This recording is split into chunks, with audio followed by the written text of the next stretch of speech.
नमस्कार। चुनाव क्षेत्र में आपका स्वागत है। मैं हूं मुकेश कुमार। दोस्तों, पंजाब में इस बार के चुनाव नतीजे बहुत ही दिलचस्प होने जा रहे हैं। इसकी कई वजह हैं। पहली तो ये कि उस बार लगभग सभी सीटों पर मुकाबला बहुकोणीय है। कांग्रेस, आम आदमी पार्टी, अकाली दल, बीजेपी और बीएसपी सभी ने सभी सीटों पर उम्मीदवार खड़े कर रखे हैं। फिर पंथिक फैक्टर भी इस बार जोर मार रहा है।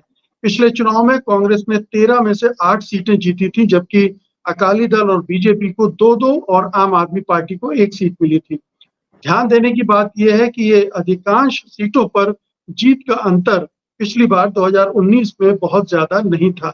इस बार अकाली दल और बीजेपी अलग-अलग लड़ रहे हैं और ये दोनों के लिए नुकसानदेह साबित हो सकता है।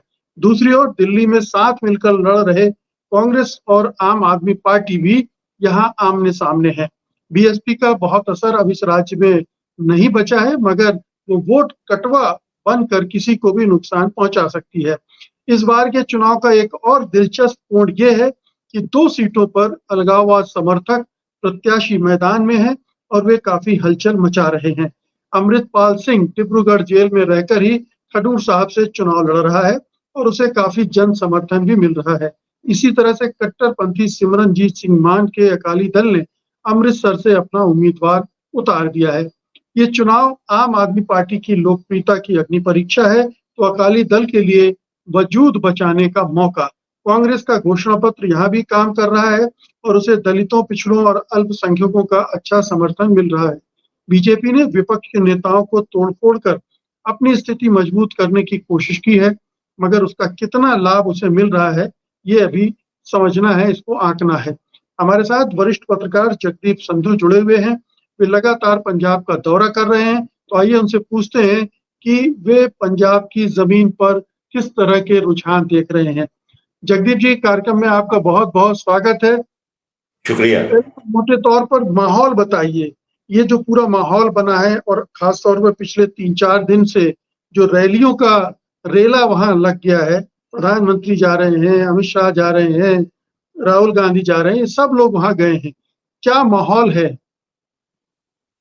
देखिए मुकेश जी, जैसे चुनाव शुरू हुआ था और 1 हफ्ता पहले तक ये लग रहा था कि माहौल बड़ा पेचीदा है, लेकिन चुनाव के अभी कुछ ही घंटे बचे हैं और माहौल बिल्कुल स्पष्ट तौर पे सामने दिखाई देने लगा है। धरातल में बहुत चीजें साफ हो गई हैं और आखिरी वक्त में जिस तरह से ये रैलियां, ताबड़तोड़ रैलियां हो रही हैं, इससे अपनी अपनी सीट को मजबूत करने और अपनी संभावना को मजबूत करने के प्रयास किए जा रहे हैं। जहां तक भारतीय जनता पार्टी का सवाल है, भारतीय जनता पार्टी निरंतर आज भी 2-3 जगह बड़ी रैलियां कर रही है और कल पंजाब में पटियाला में राहुल की बड़ी रैली हुई। इसी प्रकार पिछले 2-3 दिनों से जो रैलियां हो रही हैं, उससे ऑलमोस्ट ये लग रहा है कि कौन कौन सी सीट किस किस के पक्ष में जाती हुई दिखाई देने लगी है। तो अभी वर्तमान में जो लग रहा है पंजाब में जो 13 सीटें हैं, जिस प्रकार पिछली बार कांग्रेस को 8 सीटें मिली थी, अब के कांग्रेस ठीक वहीं खड़ी है 8 सीटों के आंकड़े पे, जहां उसकी संभावनाएं काफी मजबूत हैं। उसके अलावा 2 सीटें ऐसी हैं जिन पे पंथक विचार के जो मानने वाले हैं उनकी स्थिति मजबूत है और 1 सीट पर भारतीय जनता पार्टी अब के उसकी संभावनाएं दिखाई दे रही हैं। 1 सीट अकाली दल को, सिर्फ 1 सीट अकाली दल को जाती उसकी संभावनाएं जहां ज्यादा मजबूत हैं और 1 सीट अभी तक जो श्री फतेहगढ़ साहिब की है वो अभी तक अनिश्चितता के दौर में ही चल रही है। तो उसमें स्थिति कोई साफ नहीं हुई, हो सकता है शाम तक या कल तक स्थिति साफ हो जाए जैसे जैसे वोट वहां डलेगा। आपके हिसाब से आम आदमी पार्टी 0 पर खड़ी है आज की तारीख में? आम आदमी पार्टी के लिए 1 बताया मैंने, 1 सीट, 1 सीट आम आदमी पार्टी, 1 सीट अकाली दल और 2 जो पंथक विचार के हैं। 4 और बीजेपी की 1। हाँ, 1 बीजेपी, 1 आम आदमी पार्टी, 2 अकाली, 1 अभी अनक्लियर है, 5 और 8 पे संभावनाएं कांग्रेस की। तो चलिए हम यहाँ से शुरू करते हैं आम आदमी पार्टी से कि आम आदमी पार्टी चूंकि वहां सत्ता में है और उसको अप्रूव करना है, ये पहला मौका है सत्ता में आने के बाद जब उसे साबित करना है। और उधर अरविंद केजरीवाल भी रैलियां कर चुके हैं। अरविंद केजरीवाल को भी प्रूफ करना है कि पंजाब में उनकी पार्टी पॉपुलर है कि नहीं है। और इन जो 1.5-2 साल में उस पार्टी ने काम किया है, वो उस पर मतदाताओं की मुहर लगनी, और आप कह रहे हैं केवल एक सीट पर कॉन्टेस्ट में, कॉन्टेस्ट में जी, मतलब जीतने की स्थिति में है। ये कौन संभावनाएं सी, जहां उनकी मजबूत है। मैं इसे थोड़ा सा समझाइए कि ये कौन सी सीट है, और दूसरी बात ये कि आम आदमी पार्टी क्यों नहीं और सीटों पर जीतती दिख रही है, कहीं और इतनी कम प्रदर्शन, इतना बुरा प्रदर्शन क्यों? देखिए मुकेश जी, जहां तक आम आदमी पार्टी का सवाल है, आम आदमी पार्टी के पास एक पार्टी, राजनीतिक पार्टी का जो संस्थागत ढांचा होता है वो वहां, वो कहीं भी नहीं है, एडहॉक पे है। और आम आदमी पार्टी के पास कोई कैडर ऐसा नहीं है जो परंपरागत राजनीतिक पार्टियों के पास रहता है। जिस प्रकार से पंजाब में अकाली दल के पास है, कुछ हद तक बहुजन समाज पार्टी के पास भी है, लेकिन कांग्रेस का सबसे मजबूत काडर वहां लेकिन मौजूद लेकिन बिना इस ढांचे के ही विधानसभा चुनाव इतने बहुमत से जीता था पार्टी ने। जी। इसमें यह है कि आम आदमी पार्टी को जो वोट मिलता है वो लहर का वोट मिलता है, और आम आदमी पार्टी को जो 2022 में जिस तरह से एक बहुमत मिला, वो परंपरागत पार्टियों के खिलाफ एक लहर बनी और उस लहर का वोट मिला। और जब भी मिलता है इनको लहर का वोट मिलता है, इनके पास काडर वोट नहीं है। तो ये एक इनकी थोड़ी सी वहां एक कमी दिखाई देती है, एक बात। दूसरी बात ये है कि जो आम आदमी पार्टी के 25 महीने का कार्यकाल हुआ है, जिस प्रकार से आम आदमी पार्टी ने जब विधानसभा चुनाव लड़ा था तो उसमें जिस तरह के वायदे किए गए थे, उन वायदों पे वो अभी तक पूरा नहीं उतर पाए, जिसमें सबसे बड़ा वायदा आधी आबादी को, महिलाओं को, हर महिला को 1,000 रुपए प्रति माह देने की बात थी।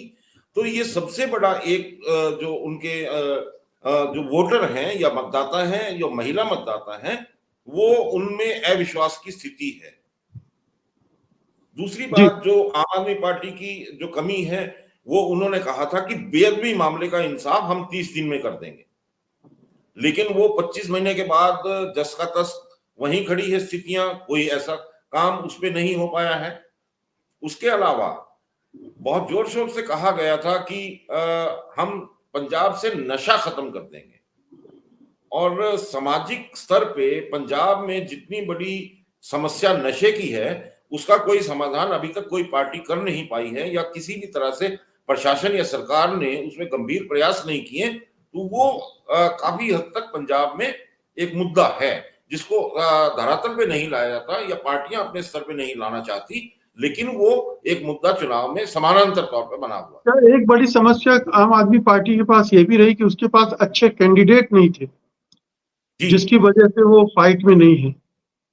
तो उन्होंने उन्होंने कोशिश यही की कि अपने कैंडिडेट की जगह उनके जो मंत्री हैं, जो बड़े चेहरे बने, उन चेहरों को उतारने की कोशिश की, क्योंकि राज्यसभा में जिस तरह के लोगों को उन्होंने राज्यसभा की टिकट देके भेजा, सदस्य बनाया, और जब ये आम आदमी पार्टी की ये जो परिघटना हुई, केजरीवाल की दिल्ली वाली घटना और उनके जेल जाने की घटना, या पंजाब के मुद्दों की कोई बात हुई, तो अधिकतर वो राज्यसभा के सदस्य कहीं भी दिखाई नहीं दिए, उनकी कोई आवाज कहीं सुनाई नहीं दी।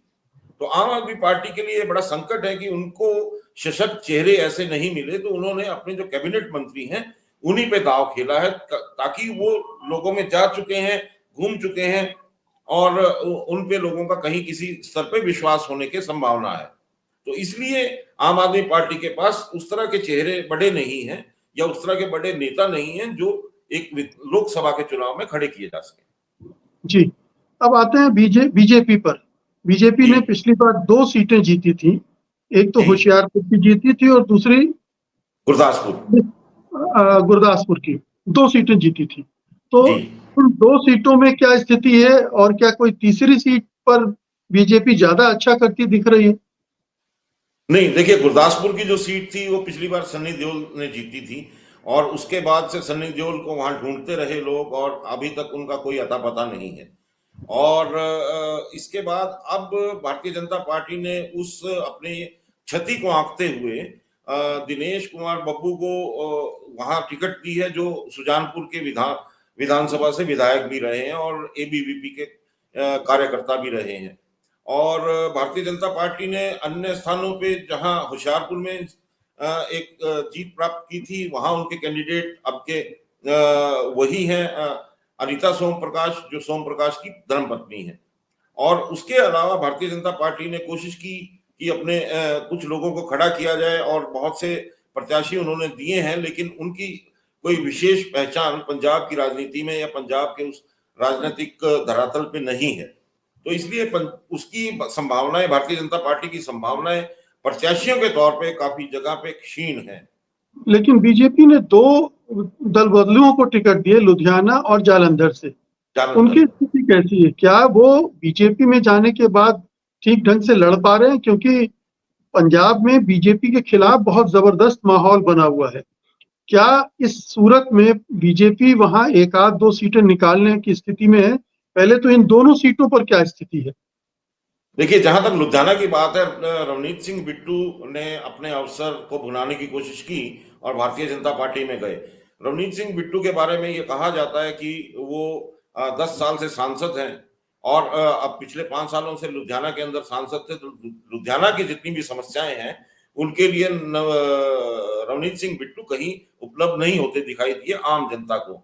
एक बात। दूसरी बात यह है कि रवनीत सिंह बिट्टू हमेशा से उन्होंने किसानों के ऊपर, किसान आंदोलन में भी और किसानों पे निरंतर वो कटाक्ष करते रहे और उनको ये पता था कि अब के आपको यहाँ कोई संभावना नहीं बनेगी कांग्रेस में, तो उन्होंने अपनी तरीके से एक अवसर की तलाश की। और तीसरी बात ये है कि इनके जो परिवार, जिस परिवार से आते हैं, पूर्व मुख्यमंत्री बेअंत सिंह के पोते हैं, लेकिन इनके बारे में कहा जाता है कि इन्होंने पंजाब की जनता की उस प्रकार से कभी हितों की रक्षा नहीं की जैसे की जानी चाहिए थी, क्योंकि बेअंत सिंह की हत्या की गई थी और बेअंत सिंह को माना जाता है कि उस काल में जो पंजाब में जितनी भी हत्याएं हुई, बूचर कहा जाता था, जिस तरह से बेअंत सिंह की कार्यकाल में और केपीएस गिल जो रहे उस वक्त में, तो वो एक दाग उस तरह से चला आ रहा था। लेकिन फिर भी इन्होंने अपनी कोशिश की।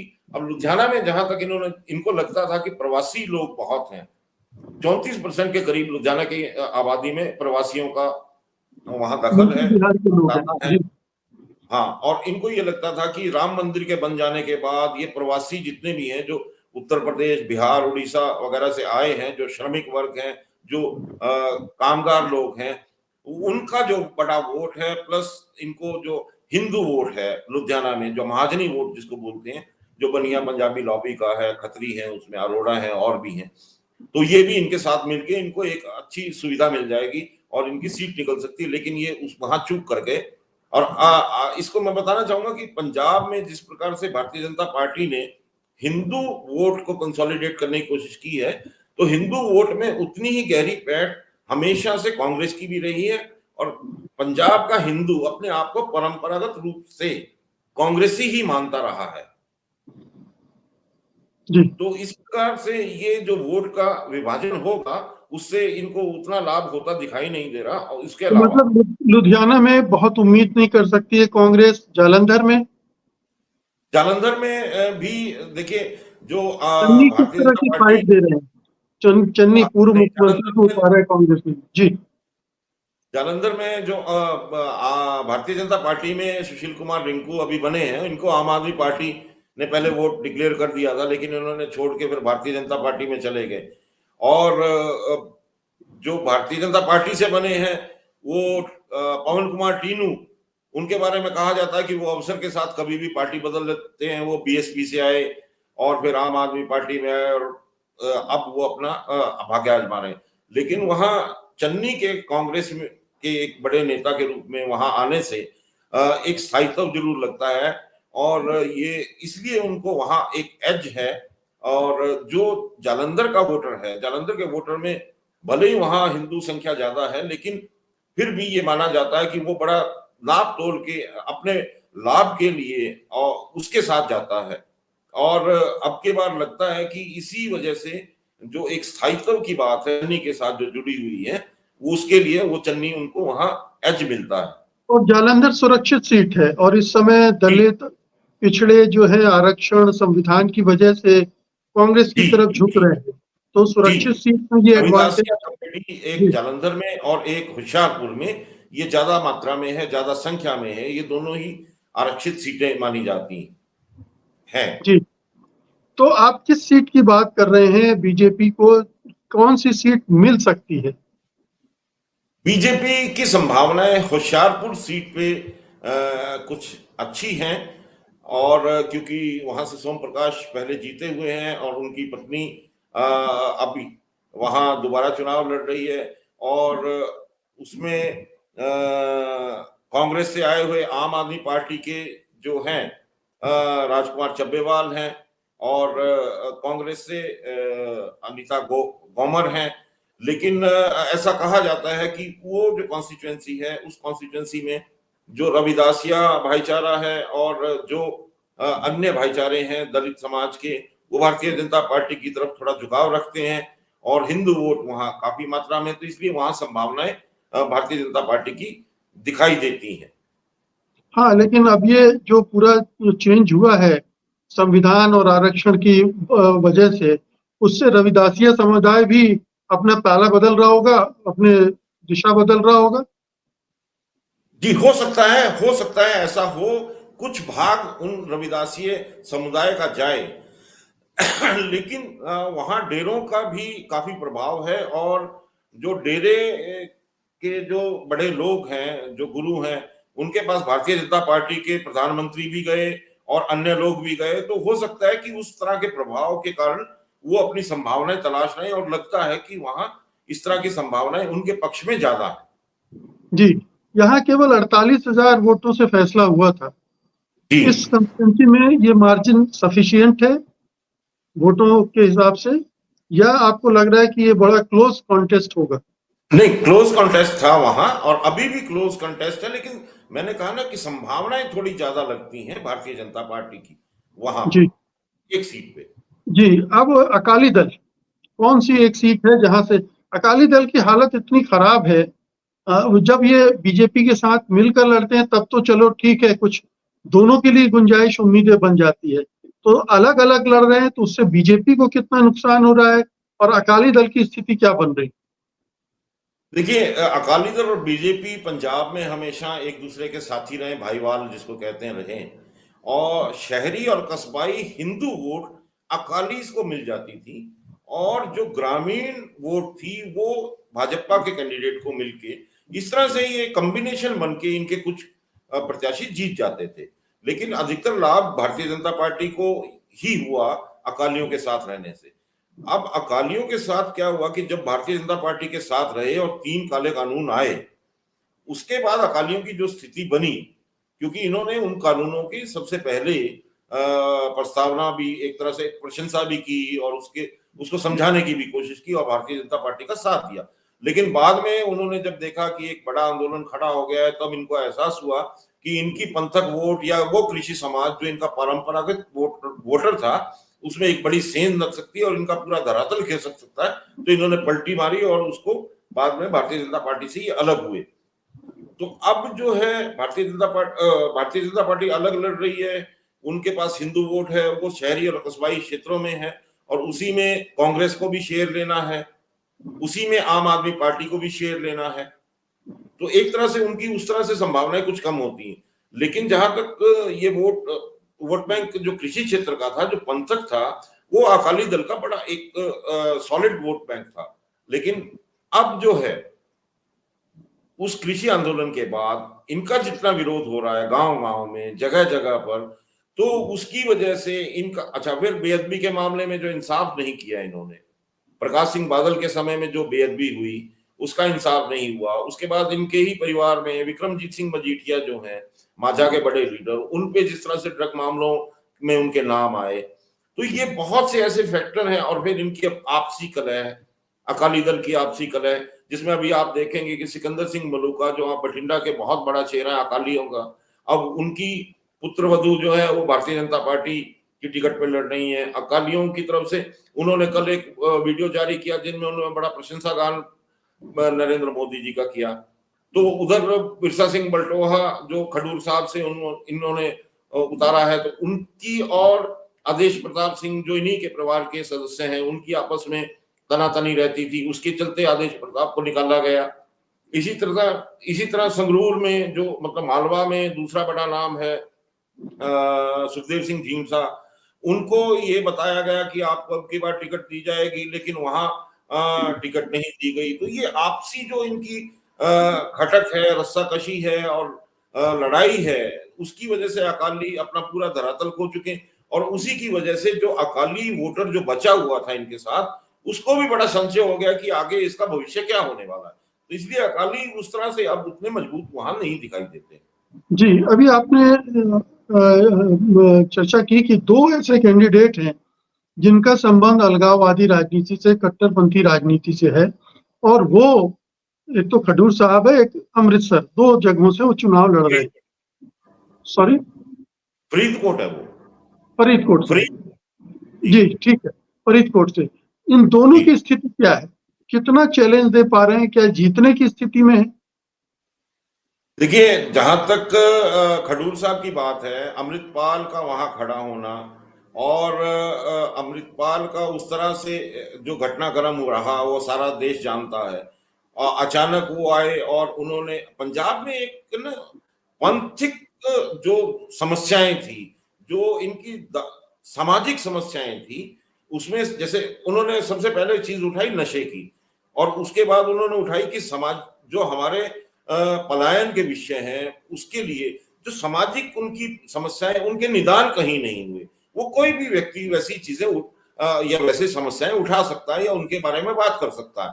अब उन्होंने इस चीज को मुद्दा बनाया और उस मुद्दा बना के वो उन्होंने अपनी पहचान बनाई और वही कट्टरपंथ की जो बात की। और जहां तक अलगाववाद की बात है, वो अलगाववाद को पंजाब बहुत पहले खारिज कर चुका है और अभी भी जब उनकी गिरफ्तारी हुई तब भी आप सभी ने देखा कि कोई ज्यादा बड़ी प्रतिक्रिया पंजाब में नहीं हुई किसी हल्के में और बल्कि लोगों ने राहत की सांस ली। तो ये जो एक अलगाववाद की बात अलग है लेकिन एक कट्टरपंथी विचारधारा की बात अलग है। तो वो कट्टरपंथी विचारधारा के ऊपर चलते हुए उन्होंने सामाजिक मुद्दों को ही छेड़ा और उनको मुख्यतः बनाया। तो उसमें क्या है कि पंजाब के जो पुराना पक्ष है, जो एक एक जिसको कह लें कि एक ऐसा काल है जिसमें पंजाब ने बहुत क्षति देखी, उस काल के जो दुख दर्द हैं वो लोगों के उभर के सामने आए और वो तरन तारण क्षेत्र जो पुरानी सीट थी वहां पहले सिमरनजीत सिंह मान भी जीते थे और लोगों में पंजाब में गुस्सा उस आतंकवाद काल में जो उनकी हानियां क्षतियां हुई उसको लेके भी है कि वो उनके पूरे न्याय नहीं हुए। तो हो सकता है कि वो एक भावना जो है पंथिक भावना वो इस मुद्दों के साथ जुड़ के और अमृतपाल को ये पहचान दे पाई और इसी का प्रभाव फिर फरीदकोट को सीट पे पड़ गया जहां सरदार बेअंत सिंह के बेटे जिन्होंने इंदिरा गांधी के ऊपर गोलियां चलाई थी और बाद में सुरक्षा बलों की गोलियों से मारे गए, तो उनके बेटे वहां चुनाव लड़ रहे हैं। तो वो एक सेंटीमेंट जो है पंजाब में, वो सेंटीमेंट कहीं ना कहीं इनके साथ जुड़ गया और जो ग्रामीण समाज है वो ज्यादातर इनके पीछे जान खड़ा हुआ। क्योंकि देखिए, ये वही कृषक समाज है, ये वही ग्रामीण समाज है जो अकालियों से भी परेशान, उनसे भी निराश, जो कांग्रेस से पहले निराश था, जिन्होंने आम आदमी पार्टी में भरोसा किया उससे भी निराशा लग रही है। तो अब इनको वो लगा कि अब शायद नई संभावना हमारी बात की इन दो लोगों से हो सकती है और ये अपने इलाके की अपनी समस्याओं की पहचान के लिए इन पे भरोसा करते दिखाई दे रहे हैं। क्या ये दोनों मतलब इतना इनके पास फॉलोइंग है कि चुनाव निकाल भी सकते हैं? दोनों के दोनों या दोनों में से एक कोई निकालेगा?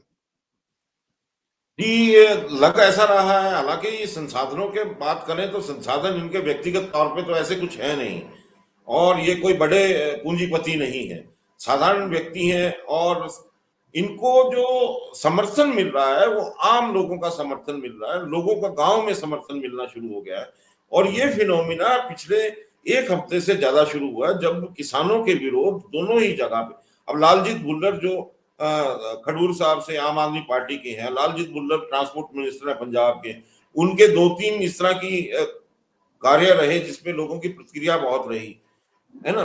और इसी तरह से जो फरीदकोट है उस इलाके में भी जो आम आदमी पार्टी का कैडर है, आम आदमी पार्टी के जितने भी सदस्य हैं उनसे भी लोग उतने प्रसन्न नहीं है। जी। तो इसकी वजह रही है और लोगों का समर्थन और लोगों के संसाधन, लोगों के रिसोर्सेज इनके साथ जुड़ते दिखाई दे रहे हैं और लगता है कि एक तरफा जिस तरह से ये आगे बढ़ रहे हैं तो खडूर साहब में तो काफी सशक्त संभावनाएं अमृतपाल की हैं और उसी तरह से उधर भी एक लहर जिसको कह लें कि उनके पक्ष में चलती दिखाई दे रही है। अब अंत में ये बताइए कि वो जो कांग्रेस के लिए आप बोल रहे थे कि वो पिछली बार की टैली को मेंटेन कर लेगी, वो जी, कौन-कौन सी सीटें हैं जहां पर वो स्ट्रांग दिख रही है और उसके लिए ये सीटें वापस जीतना आसान है? देखिए सबसे पहली सीट तो पटियाला की कही जा सकती है, जो डॉक्टर धर्मवीर गांधी एक तरफा उनको एज है वहां पे, और रानी प्रनीत कौर और कैप्टन अमरिंदर के परिवार से लोगों की काफी नाराजगी है, खफा हैं, और भारतीय जनता पार्टी में जाने के बाद से और भी ज्यादा नाराजगी है। हो सकता है कुछ सीट वोट मिल जाए, लेकिन उस तरह से उनको नहीं मिलती। और मैं जैसे मैंने घूमा उस इलाके में, मैंने लोगों से बात की अलग अलग जगहों पे, अलग अलग कस्बों में, गाँव में, तो वहां एच सीधा-सीधा कांग्रेस को है। जी। कांग्रेस के पक्ष में वो सीट मजबूत है। दूसरी सीट आती है संगरूर की, जहां संगरूर पे सुखपाल सिंह खैरा खड़े हैं। खनौरी बॉर्डर से लेके संगरूर तक ये सारा इलाका किस कृषि का इलाका है। 4 विधानसभा सीट आती हैं। चारों विधानसभा में एक तरफा कांग्रेस का लोगों ने वहां उसको समर्थन मेरे को दिखाई दिया।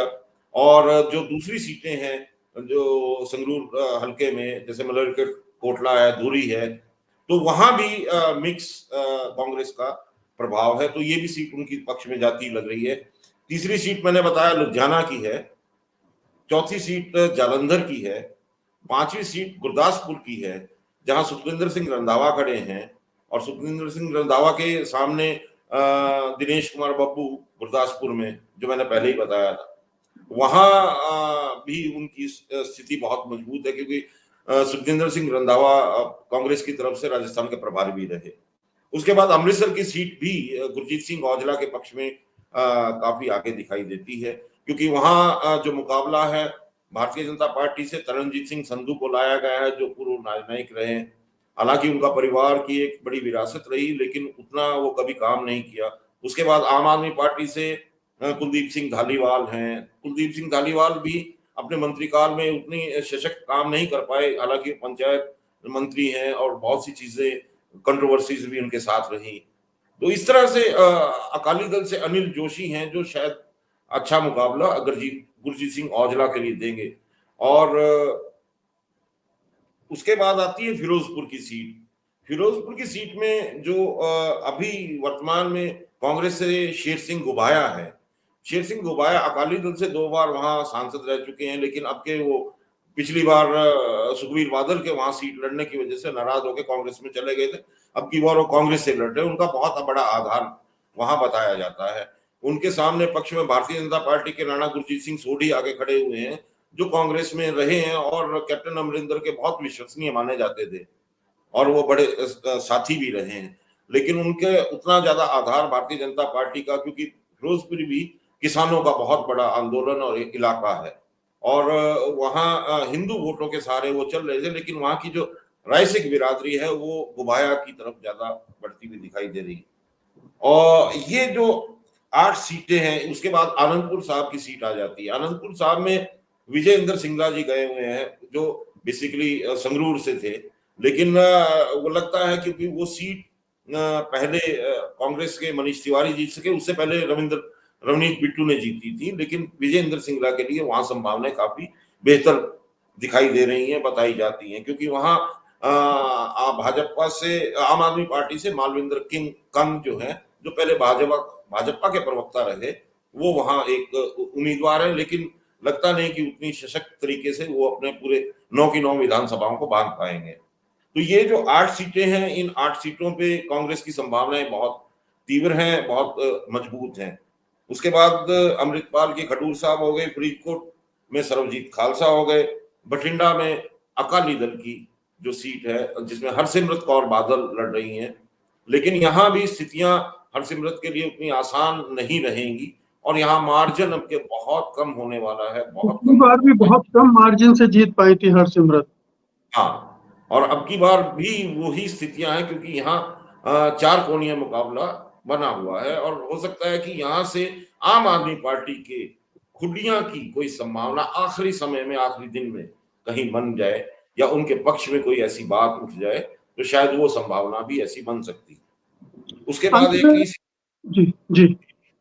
फतेहगढ़ साहब की जो सीट है, वो जिसके बारे में मैंने कहा था, वो एक ऐसी सीट है कि जो अभी तक संशय में है, कोई क्लियरिटी वहां उस सीट पे नहीं दिखाई दे रही। जी। और अंत में मैं चाहूंगा कि केंद्र शासित प्रदेश की राजधानी है हालांकि चंडीगढ़, लेकिन हम उसको पंजाब के साथ ही जोड़कर देखते हैं अक्सर। तो जी, चंडीगढ़ की स्थिति क्या है? मनीष तिवारी पहली बार यहाँ से चुनाव लड़ रहे हैं। क्या जी। उम्मीद है उनके लिए और बीजेपी किस तरह से फाइट दे रही है और आम आदमी पार्टी किस तरह से यहाँ कांग्रेस के साथ? कल शाम को ही अरविंद केजरीवाल चंडीगढ़ में थे और एक रैली की है उन्होंने और काफी उन्होंने वहां प्रचार भी किया है। जहां तक मनीष तिवारी की बात है, मनीष तिवारी चंडीगढ़ से ही पढ़े हुए हैं, इनके पिता भी वहां प्रोफेसर रहे, उनकी हत्या भी हुई और इनके सेंटीमेंट भी जुड़े हुए हैं। और चंडीगढ़ में आप देखिए कि भारतीय जनता पार्टी से किरण खेर पहले सांसद रही, और उसके बाद जो चंडीगढ़ का मेयर के चुनाव में जैसा हुआ वो सभी सारे देश ने देखा। तो भारतीय जनता पार्टी की संभावनाएं वहां, हालांकि टंडन वहां से जो लड़ रहे हैं, सुनील टंडन, वो पुराने भारतीय जनता पार्टी के दिग्गज माने जाते हैं, लेकिन फिर भी वहां भारतीय जनता पार्टी की संभावनाएं उतनी प्रबल नहीं दिखाई दे रही और बहुत सी चीजें मनीष तिवारी के हक में कहीं झुकती हुई दिखाई देती हैं। लेकिन ये समय तय करेगा, क्योंकि यहाँ भी अगर मनीष तिवारी निकलते हैं, हालांकि वो बहुत सधे हुए पॉलिटिशियन हैं और उनका पूरा आधार है, तो यहाँ निकलते हैं, लेकिन मार्जिन देखना पड़ेगा कि यहाँ कितने बड़े मार्जिन से वो निकल पाते हैं। तो अगर मैं इसको समअप करना चाहूँ तो इस चुनाव में Akali Dal seat गंवाएगा, BJP seat गंवाएगी, केवल कांग्रेस है जो अपनी सीटें बचा कर रख सकती है। मतलब वो जी, नंबर एक सीट इधर-उधर कहीं इधर हो सकती है, लेकिन उसका जी, अपना नंबर वही रहेगा और चंडीगढ़ सीट जीत लेगी, वो बोनस होगी। तो इस तरह जी, से कुल मिलाकर कांग्रेस के लिए ये पंजाब इस बार मुफ़ीद है। मतलब इतने काफी अच्छी बहुकोणीय संभावनाएं हैं। मुकाबले को देखते हुए इतने सारे प्लेयर एक साथ कूद पड़े हैं, उसमें उसका रास्ता ठीक-ठाक साफ दिख रहा है। जी, बिल्कुल, काफ़ी अच्छी संभावनाएँ पंजाब में कांग्रेस के लिए हैं और जिस तरह से जताया जा रहा था कि भारतीय जनता पार्टी या आम आदमी पार्टी कांग्रेस को एक बड़ा डेंट मारेगी, लेकिन जिस तरह से पहले के चुनाव में कांग्रेस का जो पंजाब के प्रति रवैया रहा है, या जो लोगों के मन में एक अवधारणा बनाई गई थी पिछले 2 चुनावों में कि कांग्रेस उतनी सशक्त पार्टी नहीं है या कांग्रेस पंजाब की आवाज़ उतनी नहीं उठाती। लेकिन ऐसा लग रहा है अब की बार कि लोगों का विश्वास कांग्रेस के प्रति ज्यादा है। वापस कांग्रेस के प्रति लौट रहे हैं, कांग्रेस की तरफ लौट रहे हैं पंजाब के लोग और ये कांग्रेस के लिए एक अच्छी खबर है कुल मिलाकर। बहुत-बहुत जी, शुक्रिया जगदीप साहब आज की इस चर्चा के लिए, धन्यवाद आपका। जी, नमस्कार। शुक्रिया।